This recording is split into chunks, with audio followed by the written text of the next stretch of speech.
신혼 첫날 밤이었습니다. 새벽 2시쯤이었을 겁니다. 화장실에서 나오는데 침실 쪽에서 이상한 소리가 들렸어요. 살금살금 조심스럽게 뭔가 움직이는 소리. 문을 살짝 열고 들여다봤는데 그 순간 저는 숨이 멎는 줄 알았습니다. 아내가 휠체어를 등지고 두 발로 서 있었거든요. 의사는 분명 그녀가 못 걷는다고 했는데 대체 이건 무슨 일이었을까요? 결혼식 날 병원에서 처음 만난 날 그녀는 분명히 말했습니다. 오랜 재활 끝에도 결국 휠체어를 벗어나지 못했다고. 저도 그렇게 믿었고 그래서 그녀를 아내로 받아들였어요. 하지만 제가 본 건 전혀 다른 모습이었습니다. 침대 옆에 서서 천천히 발을 움직이는 그녀. 저는 거실로 돌아와 그녀의 일기장을 펼쳤습니다. 떨리는 손으로 한 장 한 장 넘기면서 생각했죠. 왜 숨겼던 걸까? 걷지 못한다는 거. 설마 그녀가 나와 결혼한 이유도 다른 게 있었던 걸까요? 그날 밤 저는 알게 됐습니다. 그녀가 다시 걸은 이유는 사랑 때문이 아니었습니다. 잃어버린 가족 때문이었습니다. 사연 시작 전 무료로 할 수 있는 구독과 좋아요를 눌러주시면 오늘 하루 행복한 행운이 가득되실 겁니다. 지금 이 영상을 어디에서 듣고 계신지 댓글로도 남겨주세요. 지금 시작합니다. 제 이름은 정석입니다. 올해 32. 누가 봐도 평범한 남자죠. 아니, 평범하다기보단 가난한 남자라고 해야 맞을 겁니다.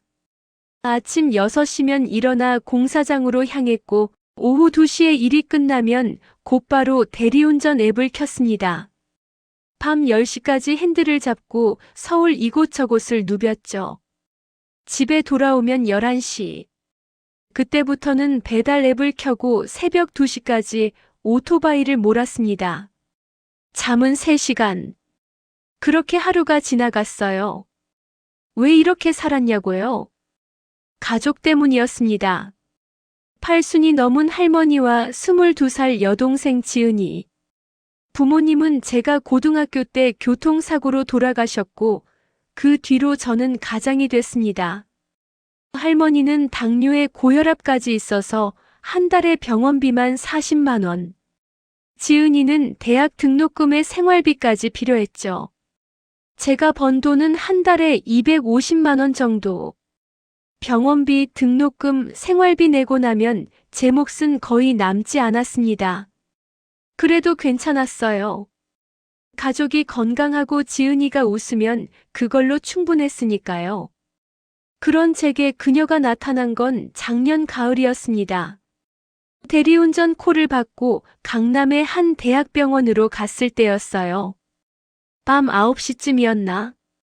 병원 정문 앞에 휠체어를 탄 여자 한 명이 서 있었습니다. 아니, 앉아 있었죠. 가로등 불빛 아래 조용히 고개를 숙인 채로. 저는 차에서 내려 그녀에게 다가갔습니다. 혹시 대리운전 부르셨나요? 그녀가 천천히 고개를 들었어요. 짧게 자른 머리, 창백한 얼굴, 그리고 깊은 눈. 뭔가 말하고 싶은데 말이 나오지 않는 것 같은 표정이었습니다. 네, 제가 불렀어요. 목소리는 작았지만 또렷했습니다. 저는 그녀를 도와 조수석에 앉혔고 휠체어를 접어 뒷좌석에 실었습니다. 그녀는 아무 말 없이 창밖만 바라봤어요. 목적지는 마포구의 한 오피스텔. 30분 정도 걸리는 거리였죠. 차 안은 조용했습니다. 라디오도 켜지 않았고 그녀도 말이 없었어요. 저는 그냥 운전에만 집중했습니다. 그런데 신호 대기 중이었을 때 그녀가 갑자기 물었어요. 혹시 가족이 있으세요? 뜬금없는 질문이었습니다. 대리운전하면서 손님한테 그런 걸 물어보는 사람은 처음이었어요. 네, 할머니랑 여동생이 있습니다. 그럼 행복하시겠네요. 그녀가 작게 웃었습니다. 웃는데 슬퍼 보였어요. 왜 그런지 모르겠지만 가슴 한쪽이 먹먹해졌습니다. 목적지에 도착했을 때 그녀는 천천히 말했어요.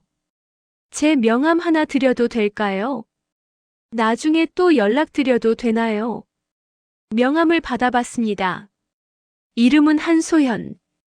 직업란은 비어 있었고 전화번호만 적혀 있었어요. 물론이죠. 언제든지 연락 주세요. 그렇게 우리의 첫 만남은 끝났습니다. 그 후로 그녀한테서 일주일에 한 번씩 연락이 왔어요. 매번 같은 병원에서 같은 오피스텔까지. 저는 그녀를 태우고 30분을 달렸고 그녀는 매번 창밖만 바라봤습니다. 한 달쯤 지났을 때 그녀가 처음으로 긴 말을 했어요. 저 혼자 살아요. 가족도 없고 친구도 없어요. 그럼 많이 외로우시겠네요. 외로운 게 아니라 무서운 거예요. 저는 백미러로 그녀를 봤습니다. 그녀의 눈에 눈물이 고여 있었어요. 뭐가 무섭습니까? 혼자 죽는 게요. 그 말을 들은 순간 가슴이 철렁 내려앉았습니다. 30살도 안 돼 보이는 젊은 여자가 혼자 죽는 게 무섭다니.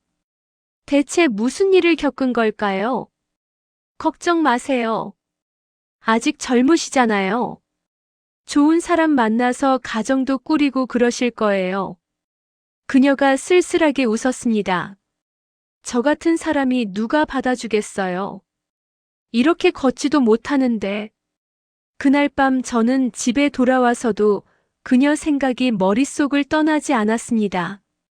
왜 그렇게 슬픈 눈을 하고 있었을까? 왜 혼자 죽는 게 무섭다고 했을까? 할머니는 그날 밤 제게 이렇게 말씀하셨어요. 서가, 너 요즘 뭔가 고민 있지? 얼굴에 다 써 있다. 아니에요, 할머니. 그냥 일이 좀 많아서요. 거짓말. 내가 태어날 때부터 봐온 할미가 모를 줄 아나? 혹시 여자 생겼냐? 저는 피식 웃었습니다. 무슨 여자요? 제가 무슨 여유로? 여유 있고 없고가 중요한 게 아니다. 사람 마음이 중요한 거지. 내가 좋으면 데려와 봐라. 할미가 다 봐줄게. 할머니는 그렇게 말하고 방으로 들어가셨습니다. 저는 소파에 앉아 멍하니 천장만 바라봤어요. 여자. 그런 거 생각해 본 적도 없었는데. 그 다음 주 금요일이었습니다. 그날따라 비가 억수같이 쏟아졌어요. 공사장 일을 일찍 끝내고 대리운전을 시작했는데 콜이 하나 떴습니다. 그 병원이었어요. 우산을 쓰고 병원 정문으로 갔는데 그녀가 비를 맞으며 앉아 있었습니다. 휠체어 위에 쪼그리고 앉아서 고개를 숙인 채. 소연 씨, 왜 우산도 안 쓰고 계세요? 저는 급하게 다가가 제 우산을 그녀 위로 펼쳤습니다. 그녀가 천천히 고개를 들었어요. 얼굴이 온통 젖어 있었는데 비 때문인지 눈물 때문인지 알 수 없었습니다. 정석 씨. 네. 저랑 결혼해 주실래요? 그 순간 세상이 멈춘 것 같았습니다.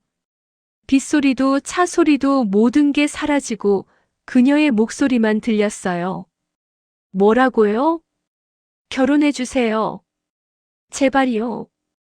그녀의 손이 떨리고 있었습니다. 저는 어떻게 대답해야 할지 몰랐어요. 대리운전 기사한테 결혼해달라니. 이게 말이 됩니까? 소연 씨, 농담이시죠? 아니에요. 진심이에요. 그녀가 울먹였습니다. 저 너무 오래 혼자였어요. 아침에 눈 뜰 때마다 오늘도 혼자구나 생각하면 숨이 막혀요. 밤에 잠들 때도 내일 아침 내가 깨어날 수 있을까 두려워요. 그냥 가족이 필요해요. 누군가 제 옆에 있어줄 사람이요. 저는 할 말을 잃었습니다. 가족이 필요하다. 그 말이 가슴을 파고들었어요. 소연 씨 지금 힘드신 거 압니다. 근데 결혼은 그렇게 하는 게 아니잖아요. 서로 사랑하고 마음이 맞아야. 사랑은 모르겠어요. 근데 정석 씨는 좋은 사람이에요. 한 달 넘게 저를 태워주면서 한 번도 귀찮은 내색 안 했잖아요. 가족 이야기할 때 눈이 반짝였고요. 그런 사람이면 충분해요.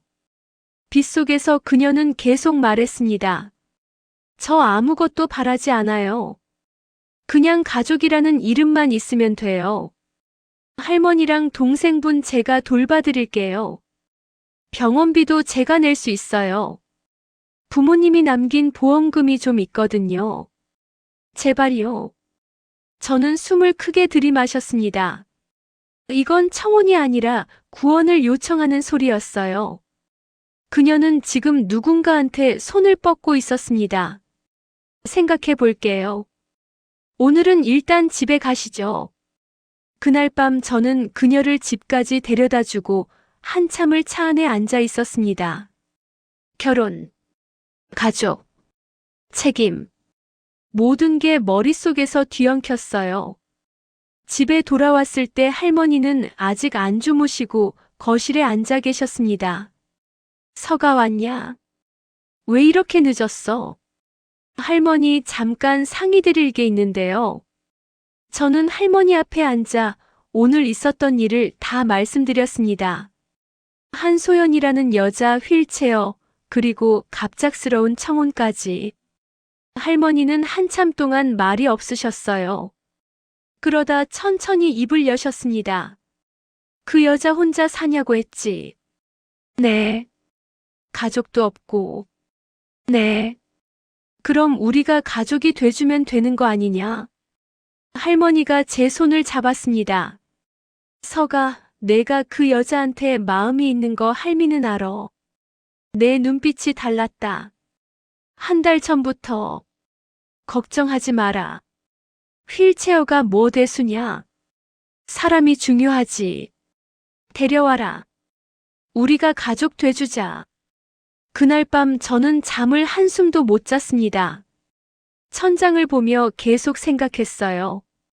내가 이 여자한테 가족이 돼줄 수 있을까? 그녀가 원하는 게 정말 나일까? 새벽 5시가 됐을 때 결심했습니다. 한번 해보자고. 그녀도 가족이 필요하고 나도 누군가가 필요했으니까요. 토요일 아침 저는 그녀한테 전화를 걸었습니다. 소연 씨, 저 정석입니다. 네, 정석 씨. 결혼하죠. 전화 너머로 그녀가 숨을 참는 소리가 들렸습니다. 정말이요? 네. 대신 조건이 있어요. 서로 솔직하게 살자고요. 거짓말하지 말고. 알겠어요. 고맙습니다. 정말 고마워요. 그녀의 목소리가 떨렸습니다. 기쁨인지 안도인지 모를 그 떨림이 전화기를 타고 제 귀까지 전해졌어요. 그렇게 우리는 약혼했습니다. 사랑이 아닌 필요로. 결혼식은 조촐하게 치렀습니다. 하객도 거의 없었어요. 제 쪽에서는 할머니와 지은이, 그리고 공사장 형님 2분. 소연 씨 쪽은 아무도 없었습니다. 주례도 없이 그냥 구청에서 서류에 도장만 찍었죠. 식장을 나오면서 할머니가 소연 씨 손을 꼭 잡으셨어요. 이제 우리 손녀다. 앞으로 잘 부탁한다. 소연 씨가 고개를 숙이고 눈물을 흘렸습니다. 할머니 손등에 떨어지는 눈물 방울이 햇빛에 반짝였어요. 지은이도 다가와 소연 씨를 껴안았습니다. 언니, 저 동생 생겨서 너무 좋아요. 우리 앞으로 친하게 지내요. 고마워요, 지은아. 오빠 잘 부탁해. 그날 오후 우리는 마포구의 작은 투룸으로 신혼집을 옮겼습니다. 소연 씨가 살던 오피스텔보다 조금 넓은 곳이었어요. 짐은 많지 않았습니다. 옷가방 2개와 휠체어, 그리고 몇 권의 책. 이게 다예요. 저 짐이 별로 없어서요. 소연 씨가 미안한 듯 말했습니다. 괜찮아요. 우리 천천히 채워가면 되죠. 저는 그녀를 안아 방으로 옮겼습니다. 생각보다 가벼웠어요. 40kg도 안 되는 것 같았습니다. 침대에 조심스럽게 앉히고 휠체어를 옆에 놓았죠. 불편한 거 있으면 언제든 말해요. 네, 고마워요, 정석 씨. 저는 거실에 나와 짐을 정리했습니다. 그런데 계속 신경이 쓰였어요. 그녀가 혼자 있는 게 괜찮은지, 뭐가 필요한 건 아닌지. 저녁을 먹고 설거지를 하는데 소연 씨가 휠체어를 타고 나왔습니다. 제가 할게요. 이제 제가 집안일 해야죠. 아니에요. 오늘은 제가 할게요. 내일부터 천천히 해요. 그럼 같이 해요. 우리는 나란히 서서 설거지를 했습니다. 아니, 정확히는 저는 서 있었고 그녀는 앉아 있었죠. 그런데도 이상하게 마음이 편했어요. 누군가와 함께 설거지를 한다는 게 이렇게 따뜻한 일인지 몰랐습니다. 밤 10시가 됐을 때 소연 씨가 먼저 방으로 들어갔어요. 먼저 쉴게요. 정석 씨도 피곤하시죠? 네, 저도 곧 들어갈게요. 저는 거실 소파에 앉아 멍하니 텔레비전을 봤습니다. 결혼했다.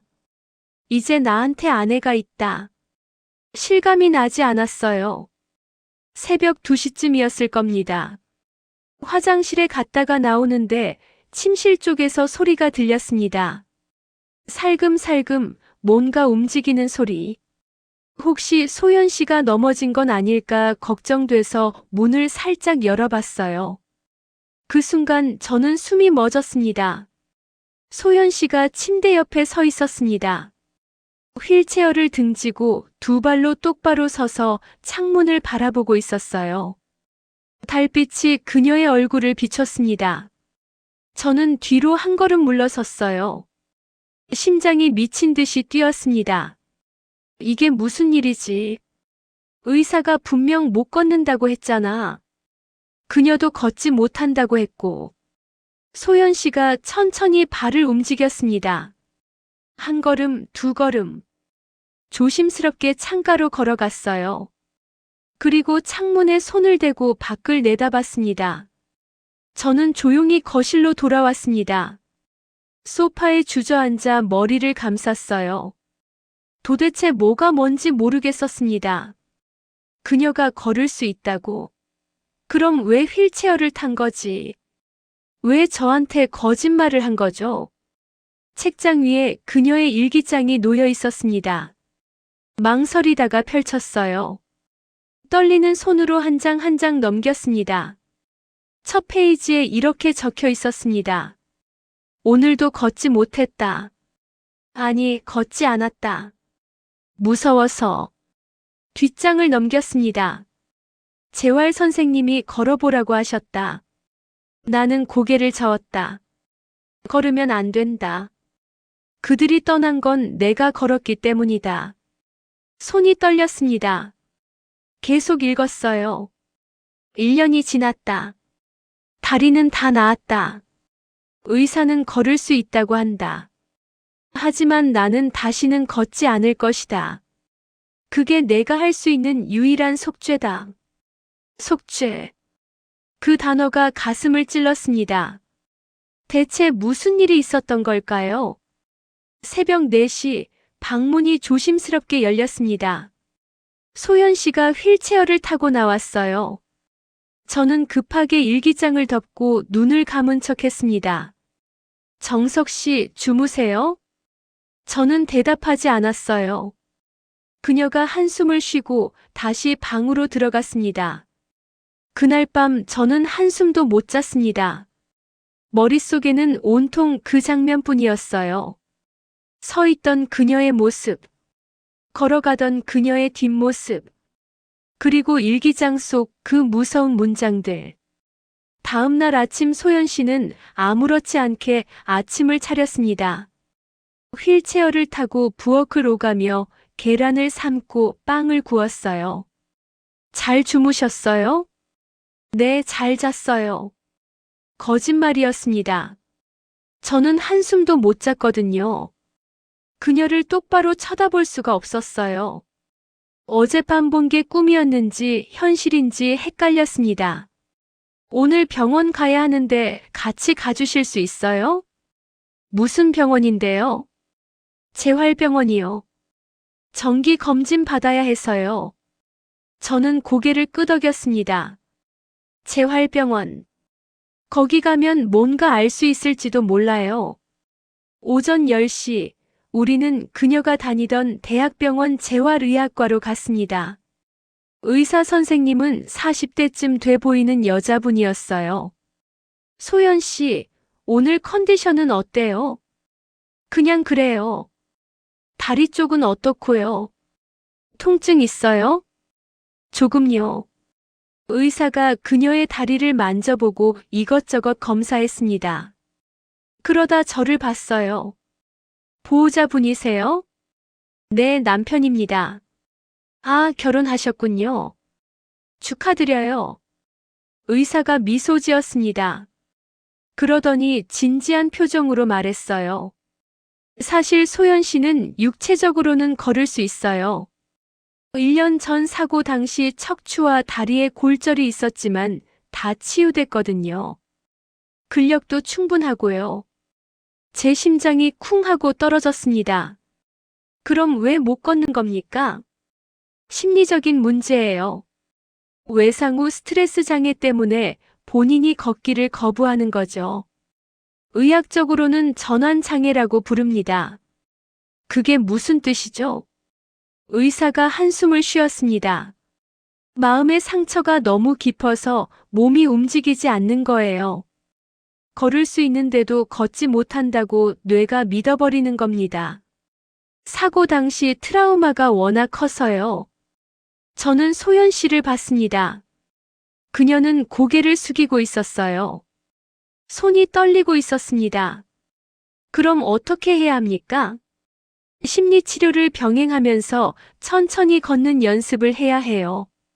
하지만 본인이 원하지 않으면 소용없어요.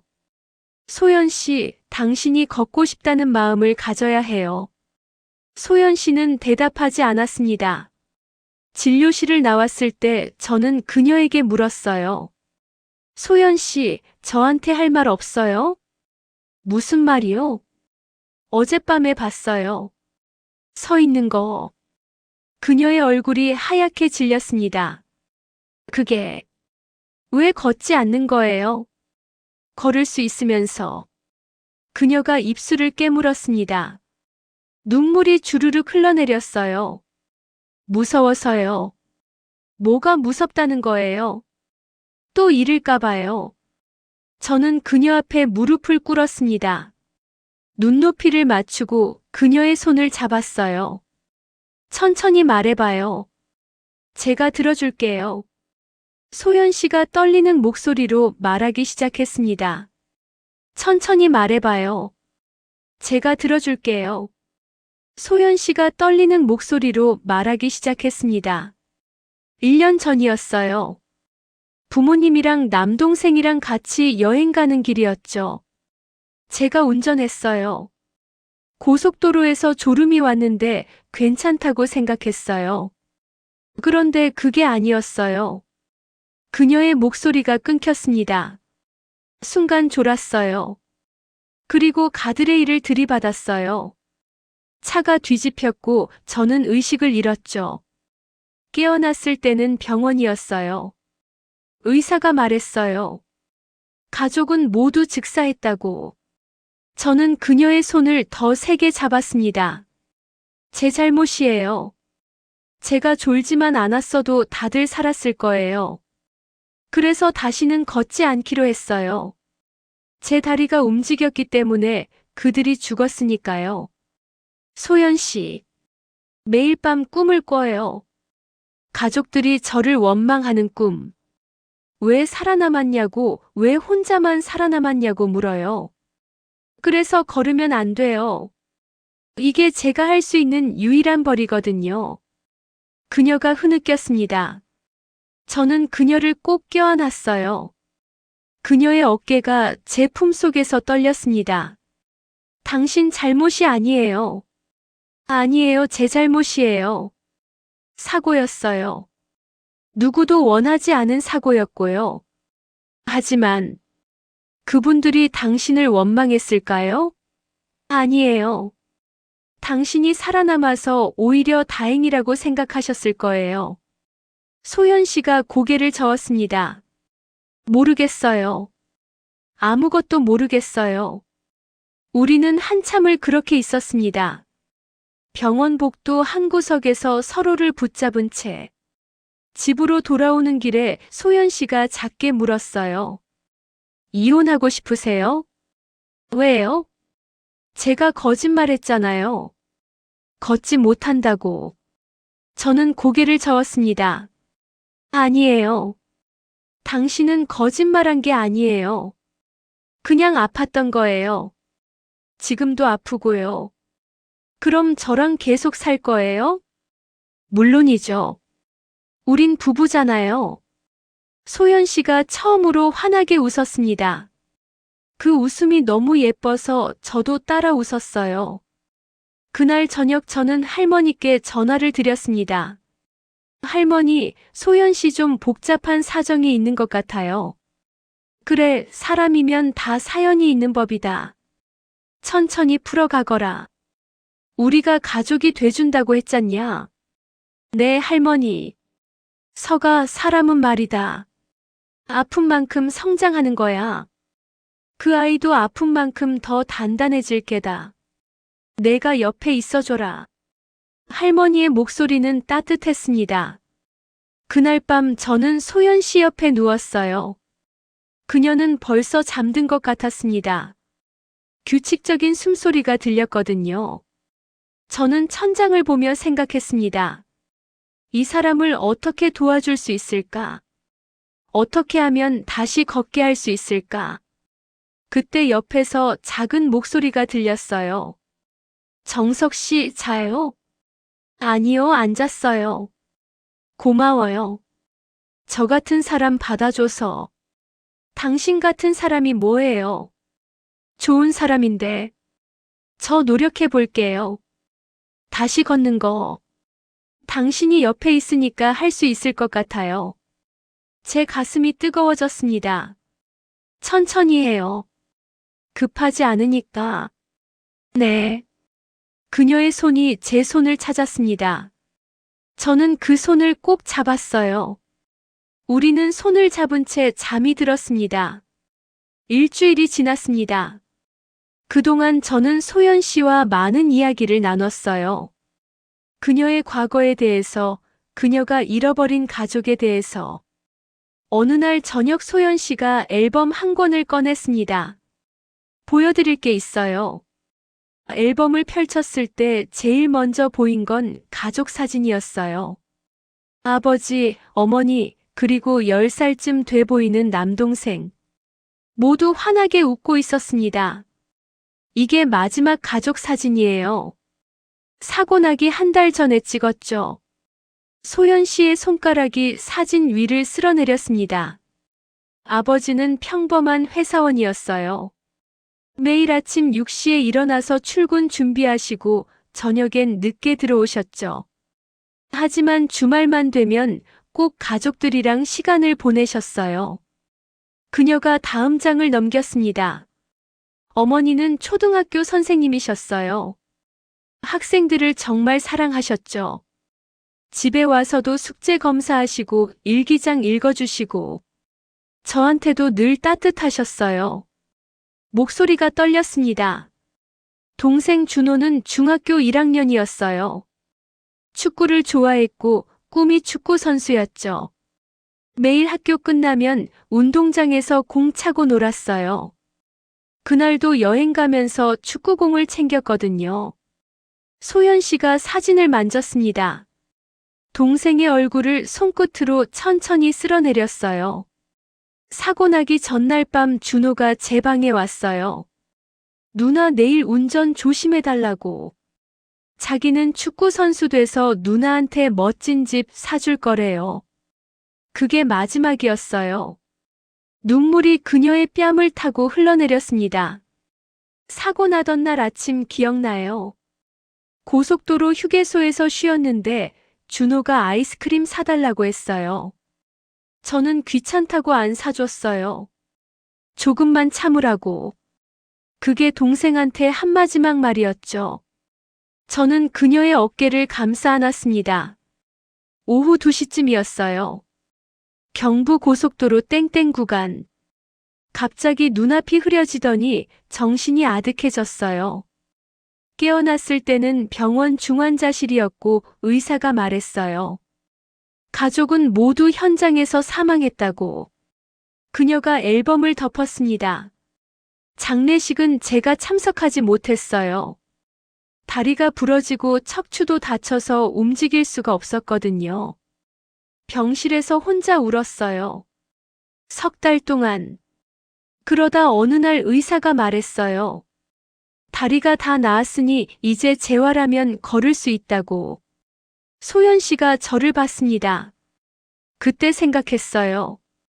나는 걸으면 안 된다고. 내 다리가 움직여서 그들이 죽었으니 다시는 이 다리를 쓰면 안 된다고. 그게 제가 할 수 있는 유일한 속죄라고 믿었어요. 소연 씨. 1년 동안 혼자 살았어요. 부모님이 남긴 보험금으로 생활했죠. 아무도 만나지 않고 집에만 있었어요. 그러다 우연히 병원에서 당신을 만났고 당신의 눈빛을 봤어요. 가족을 사랑하는 그 따뜻한 눈빛. 저도 다시 가족이 갖고 싶었어요. 그녀가 제 손을 잡았습니다. 용서받을 수 없다는 걸 알아요. 하지만 당신이랑 할머니, 지은이가 제 새 가족이 돼준다면 저도 다시 살 수 있을 것 같았어요. 저는 그녀를 꼭 안았습니다. 그녀의 등을 토닥이며 말했어요. 이제 혼자가 아니에요. 우리가 있잖아요. 고마워요. 그날 밤 저는 잠들기 전에 그녀가 잃어버린 가족들을 위해 조용히 기도했습니다. 그분들이 편히 쉬시길, 그리고 소연 씨가 행복하게 살 수 있도록 축복해달라고. 토요일 아침이었습니다. 저는 소연 씨에게 물었어요. 오늘 할머니 댁에 같이 갈래요? 할머니가 당신 보고 싶어 하세요. 소연 씨가 망설였습니다. 저 같은 사람이 가도 될까요? 무슨 소리예요? 당신은 이제 우리 가족이에요. 할머니도 지은이도 기다리고 계세요. 우리는 할머니가 사시는 동네로 갔습니다. 작은 다세대 주택 2층. 좁지만 따뜻한 집이었어요. 초인종을 누르자 지은이가 문을 열어줬습니다. 오빠, 언니, 어서 와요. 지은이가 환하게 웃으며 우리를 맞았어요. 소연 씨를 보자 얼른 다가와 휠체어를 밀어줬습니다. 언니 오늘 너무 예뻐요. 그쵸 할머니? 거실에 앉아 계시던 할머니가 천천히 일어나셨어요. 우리 쪽으로 다가오시더니 소연 씨 앞에 섰습니다. 잠시 침묵이 흘렀어요. 할머니가 소연 씨를 물끄러미 보셨습니다. 저는 가슴이 조마조마했어요. 혹시 할머니가 뭐라고 하시면 어쩌나. 그런데 할머니가 천천히 무릎을 꿇으셨어요. 소연 씨와 눈높이를 맞추시더니 두 손으로 그녀의 손을 감싸 주셨습니다. 우리 손녀 이제 왔구나. 할머니, 많이 힘들었지. 혼자 얼마나 무서웠어. 이제 괜찮다. 할미가 여기 있으니까. 소연 씨의 눈에서 눈물이 주르륵 흘러내렸습니다. 할머니가 그녀의 머리를 쓰다듬으셨어요. 울지 마라. 우리 손녀 이쁜 얼굴에 눈물 자국 나면 안 되지. 할머니, 저 정말 아무 말 안 해도 된다. 할미는 다 안다. 내가 얼마나 아팠는지, 얼마나 외로웠는지. 이제 다 잊어라. 여기가 내 집이고 우리가 내 가족이다. 소연 씨가 할머니 품에 안겨 울었습니다. 오랫동안 소리내어. 제 평생 처음 보는 울음이었어요. 그동안 꾹꾹 눌러 참았던 모든 슬픔이 터져나오는 것 같았습니다. 지은이도 울먹이며 다가와 소연 씨를 안았어요. 언니, 우리가 있잖아요. 이제 혼자가 아니에요.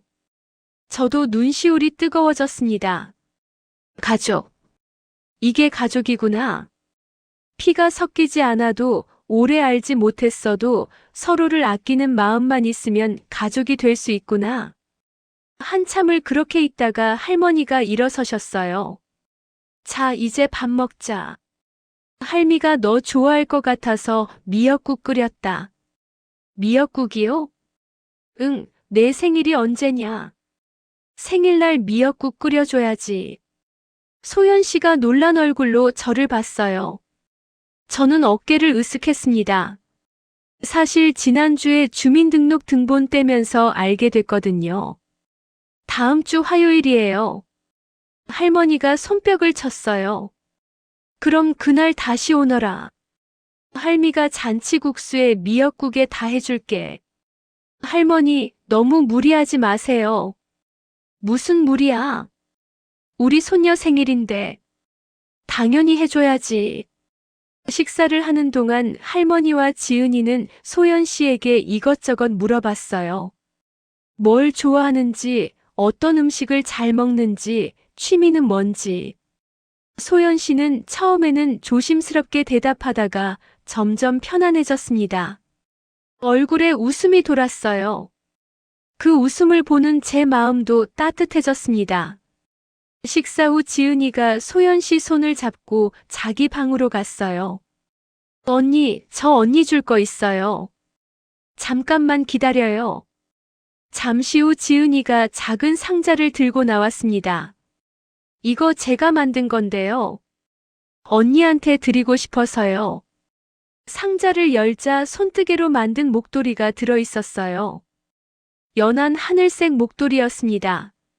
제가 손재주가 없어서 좀 삐뚤빼뚤한데 마음만 받아주세요. 소연 씨가 목도리를 꺼내 목에 둘렀습니다. 그리고 지은이를 꼭 안았어요. 고마워 지은아. 내가 받은 선물 중에 제일 예뻐. 진짜요? 와, 나 진짜 기뻐요. 지은이가 방방 뛰었습니다. 그때 할머니가 부엌에서 나오셨어요. 손에 뭔가 들고 계셨습니다. 소연아, 이것도 받아라. 할머니가 건네신 건 낡은 비녀였어요. 은으로 만든 세월의 흔적이 묻은 비녀였습니다. 이건 할미 시어머니한테 받은 거다. 우리 집안 며느리한테 대대로 내려오는 거야. 이제 내가 가져라. 할머니, 이렇게 귀한 걸 제가. 귀한 게 어딨어. 가족한테 주는 건데. 받아라. 소연 씨가 비녀를 받아들었습니다. 손이 떨리고 있었어요. 평생 소중히 간직할게요. 그래, 그렇게 해라. 그리고 나중에 내 딸한테 물려주고. 할머니가 소연 씨 머리를 쓰다듬으셨습니다. 집으로 돌아오는 길에 소연 씨가 말했어요. 정석 씨, 저 정말 행복해요. 이렇게 행복해도 되나 싶을 정도로. 당연히 행복해야죠. 이제 시작이에요. 가족이 이렇게 따뜻한 거였구나. 거의 잊고 있었어요. 그녀가 창밖을 봤습니다. 저녁 노을이 하늘을 붉게 물들이고 있었어요. 정석 씨. 네. 저 이제 걸어볼래요. 진짜로. 제 심장이 쿵 뛰었습니다. 정말이요? 네. 할머니랑 지은이한테 제대로 된 모습 보여드리고 싶어요. 당신한테도요. 더 이상 짐이 되고 싶지 않아요. 당신은 짐이 아니에요. 알아요. 근데 그래도 걷고 싶어요. 다시 두 발로 서고 싶어요. 저는 그녀의 손을 꼭 잡았습니다. 그럼 제가 도와줄게요. 매일 같이 연습해요. 정말이요? 물론이죠. 끝까지 함께 할게요. 소연 씨가 환하게 웃었습니다. 그 웃음 속에 희망이 보였어요. 어둠 속에서 빛을 찾아가는 그런 희망. 그날 밤 집에 돌아와서 소연 씨는 비녀를 서랍 깊숙이 넣었습니다. 그리고 거울 앞에 서서 지은이가 준 목도리를 다시 둘렀어요. 예쁘죠? 정말 예뻐요. 정석 씨, 내일부터 시작해요. 재활 연습. 알았어요. 같이 해요. 우리는 서로를 보며 미소 지었습니다. 그 미소 속에는 약속이 있었어요. 포기하지 않겠다는, 끝까지 함께하겠다는. 다음 날 새벽 5시, 저는 알람 소리에 잠에서 깼습니다.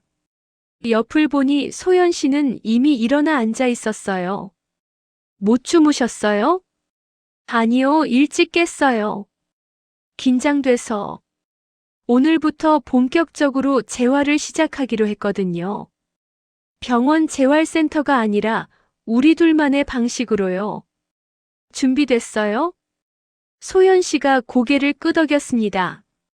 하지만 손이 떨리고 있었어요.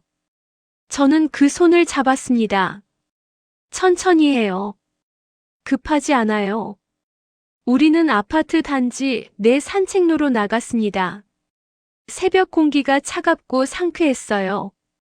아직 어두웠지만 가로등 불빛이 길을 밝혀주고 있었습니다. 벤치에 앉아 먼저 스트레칭부터 시작했어요. 소연 씨의 다리를 천천히 펴고 구부렸습니다. 처음에는 뻣뻣했지만 조금씩 부드러워졌어요. 아파요? 괜찮아요. 무리하지 말고 아프면 바로 말해요. 스트레칭을 끝내고 저는 소연 씨 앞에 섰습니다. 그리고 두 손을 내밀었어요. 제 손 잡고 일어나 봐요.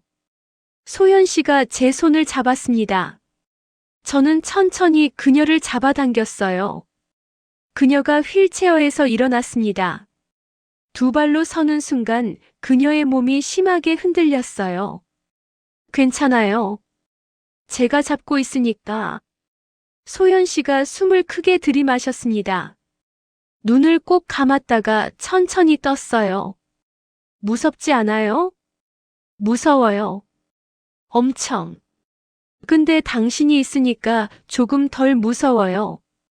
우리는 그렇게 1분 동안 서 있었습니다. 그냥 서 있기만 했어요. 소연 씨는 제 손을 꼭 잡고 두 발에 체중을 싣는 연습을 했습니다. 이제 한 걸음만 걸어봐요. 한 걸음요? 네, 딱 한 걸음만. 소연 씨가 입술을 깨물었습니다.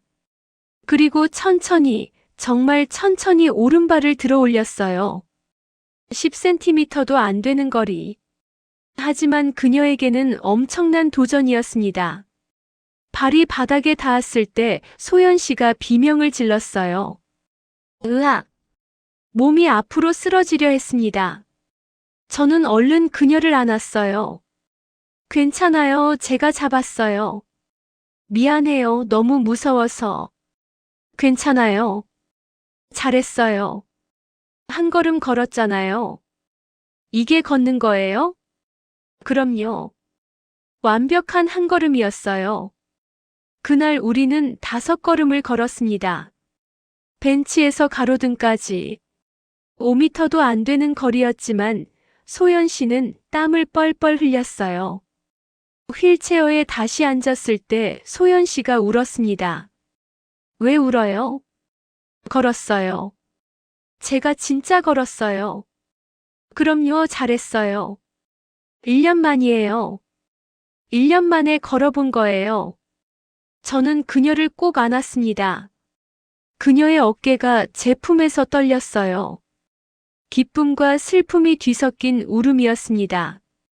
그 다음 날도 우리는 새벽마다 산책로에 나왔어요. 비가 와도 바람이 불어도 매일 조금씩 더 걸었습니다. 일주일 후에는 10m를 걸었어요. 2주 후에는 30m, 한 달 후에는 100m를 걸었습니다. 어느 날 비가 억수같이 쏟아졌어요. 저는 우산을 받쳐들고 소연 씨를 지켰습니다. 오늘은 쉴까요? 아니요, 할래요. 비 많이 와요. 괜찮아요. 오히려 좋아요. 비 오는 날도 걸을 수 있다는 걸 증명하고 싶어요. 우리는 빗속에서 걸었습니다. 한 걸음 한 걸음. 소연 씨의 발걸음이 점점 단단해졌어요. 50m쯤 걸었을 때 소연 씨가 갑자기 멈춰 섰습니다.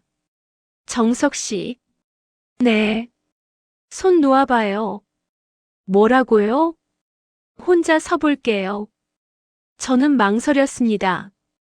혹시 넘어지면 어쩌나. 괜찮아요. 믿어봐요. 저는 천천히 손을 놨습니다. 소연 씨가 혼자 서 있었어요. 빗속에서 두 발로 흔들림 없이. 봐요, 서 있어요. 대단해요. 정말 대단해요. 소연 씨가 환하게 웃었습니다. 그 웃음이 빗물보다 더 반짝였어요. 그 순간 그녀의 발이 미끄러졌습니다.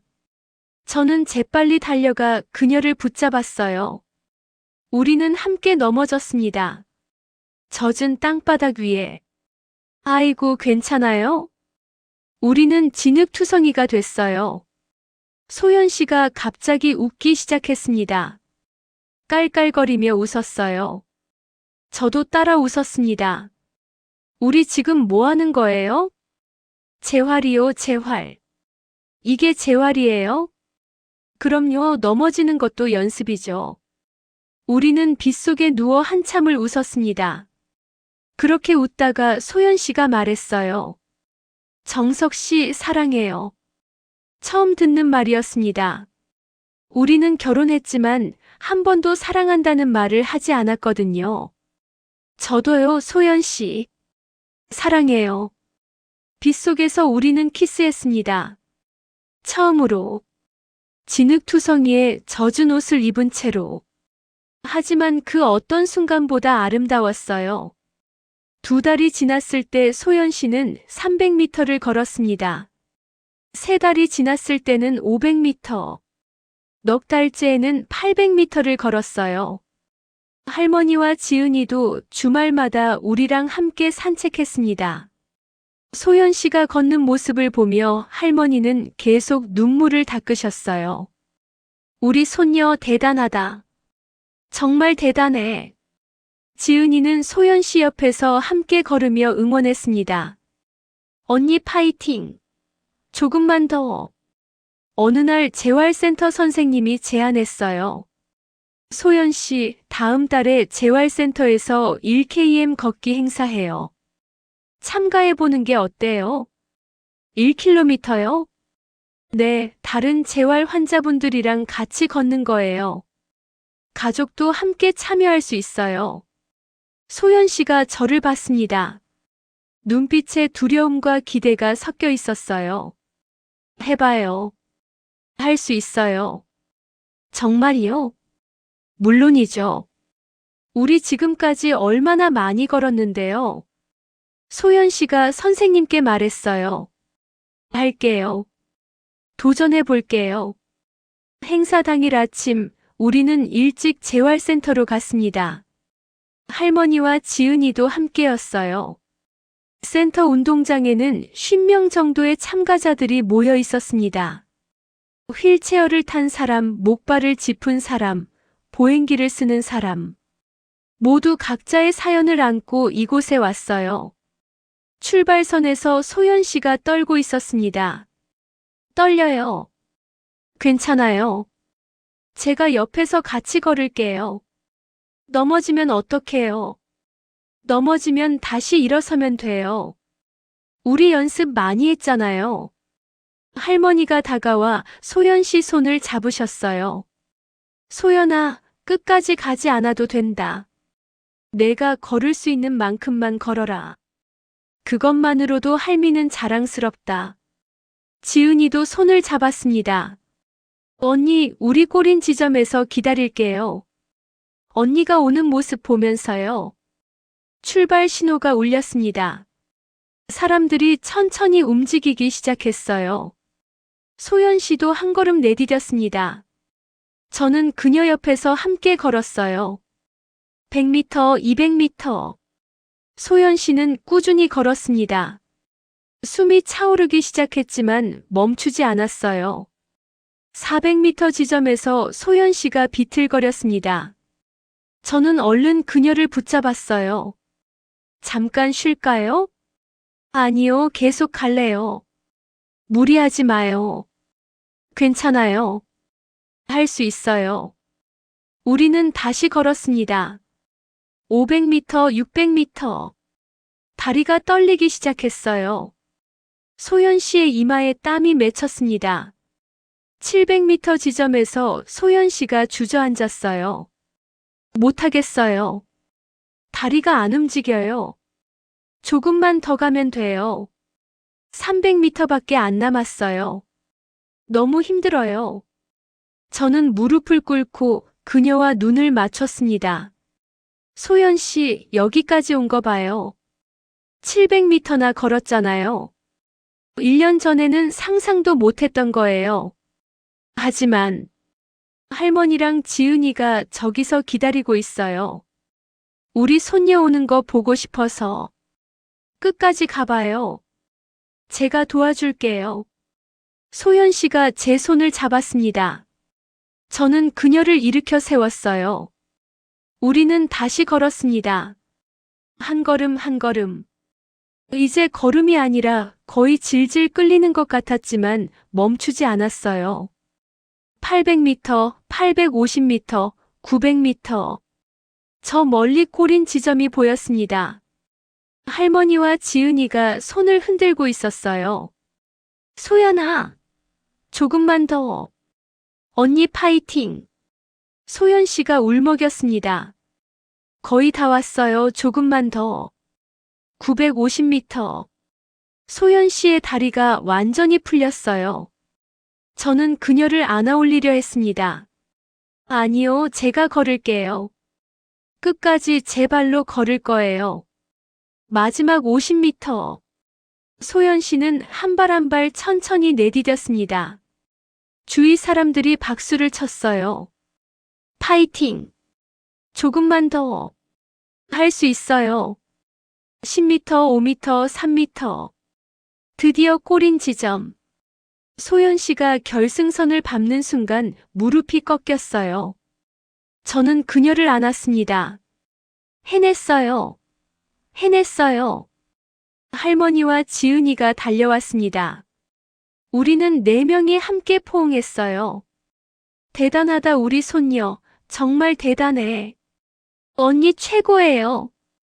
소연 씨가 울면서 웃었습니다. 걸었어요.